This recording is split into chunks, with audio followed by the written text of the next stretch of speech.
So I leaned into it. I started doing Frugal February on Instagram. Yes.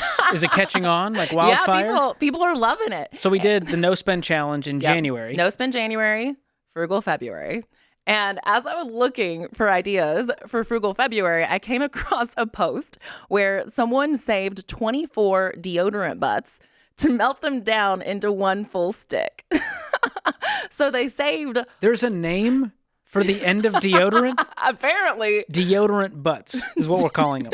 Deodorant butts. It's a thing. It's a thing, I guess. Like I could Google that and I wouldn't get fired or go to the HR office. I mean, I don't know that I would suggest that. But okay. So they saved. And so in looking at Frugal stuff, I'm like, this person saved $4, but wasted a bunch of time and storage space. Like, that's dumb. Yeah, I feel like I could have made more in that time than $4. Exactly. I'm like, I would rather you go out and spend 5 hours working and make $100 than spend 5 hours scraping out deodorant from the tube and trying to make it, something useful. A lot of effort. So one of the things I'm saying is like, be smart about how you're being frugal. Yes. Like you'll see a lot of things online about different ways to be frugal, and some of them are good and some of them are dumb. And so trying to discern, what is a good frugal thing to do is important. So I found an article with a bunch of unusual money-saving tips, and I want to get your feedback on them, Georgia. It's not going to be good.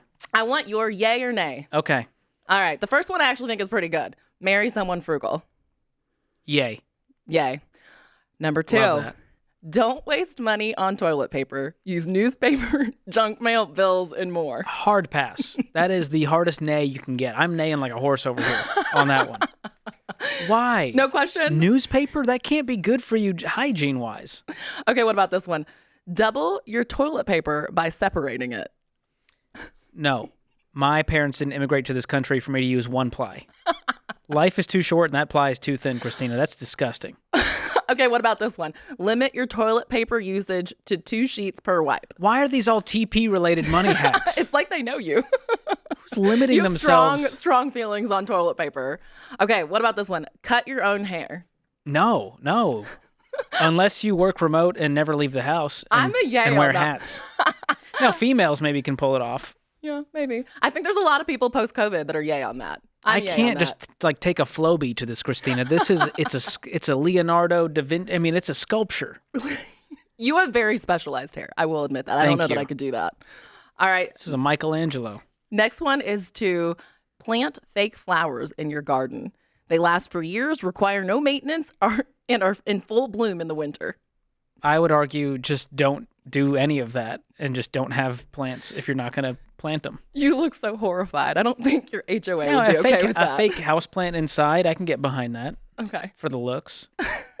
What about, this next one is, one man's trash is another man's treasure. It says there's no shame in going through the neighbor's trash once it's been placed outside for collection. It's public domain, and you can pick up some great things that other people just don't want or need anymore. If I saw my neighbor going through my trash, I would be calling the cops immediately. So don't do that on George's property, Don't even try it. That's got to be against HOA rules in my neighborhood. Probably. It's disgusting. What are you looking for in someone's trash? I mean, I'm not going to lie. There's been a few times where I passed some trash on the road and saw something that looked there's decent. Like a TV on the curb and you think you can fix it up, that's one thing. But to go through their filthy garbage to hope you find something? No. Yeah, that's rough. Okay, This one says, take a vacation, quote unquote, at Christmas to save money on gifts. Just let everyone know you're going away for the holidays and we'll exchange gifts when you return. Then lay low, buy all your presents in the after Christmas sales for way less, and have a very happy New Year. So this is their money hack. Flee the country and let your family forget about you. Never have to buy them a gift again. Hey. But you'll get a good sale after Christmas. That's insane. Okay, what about this one? Cover your floor with carpet samples. How about that for your new house? It says you can pick them up cheap and sometimes free at hardware stores. Just put them in squares and glue them down. Just random loose samples all over the floor? I guess. I care too much about aesthetic and my own quality of life to do that. Okay. I'm above that. You're above that? Okay. This one's really strange. I think this one I'm just going to go ahead and say it's a nay before I read it. But donate your clothes, then buy them back. The local charity will clean them for you, and you can just pop back in a week, buy the ones you want for a few bucks. It's cheaper than a dry cleaner. Okay. The idea that me buying my clothes back after I gave them for free is a money hack might be the stupidest one on this list so far. Okay, how about this And one? also, you're hoping they clean them. Right? You been to Goodwill? That smell ain't the smell of freshly dry cleaned clothes. So true. Okay, if you jumped on the hair bandwagon and you're cutting your own hair, how about this one? Old hair makes great stuffing for pillows. I might throw up on air for the first time. Take old hair and stuff it into a pillow? Yeah. This one, the actual suggestion is even worse. It says, if you don't cut your own hair, the local barbershop or hair salon will gladly give you the cuttings from the floor. Listen, BuzzFeed has gone too far. It's soft, free, and biodegradable. Oh, I cringe so hard at that one. I cut my own hair and I'm still not going to sleep on it. Like, ugh. Okay, the last one. Let's end on a decent one. It's flush with less water. Place a common house brick inside a plastic bag and seal it. Repeat this seal with another bag just to make it super waterproof because you don't want brick corrosion. Put this in your toilet's tank and it will save you money on your water bill over years. I'm not doing any of this. I don't think plumbers would agree. I think it's probably bad for your plumbing system in your toilet to do things like that. There's probably a reason why the tank is that size. Yeah. I'm going to go with, I don't know, I'd rather get a side hustle versus do any of this insane stuff.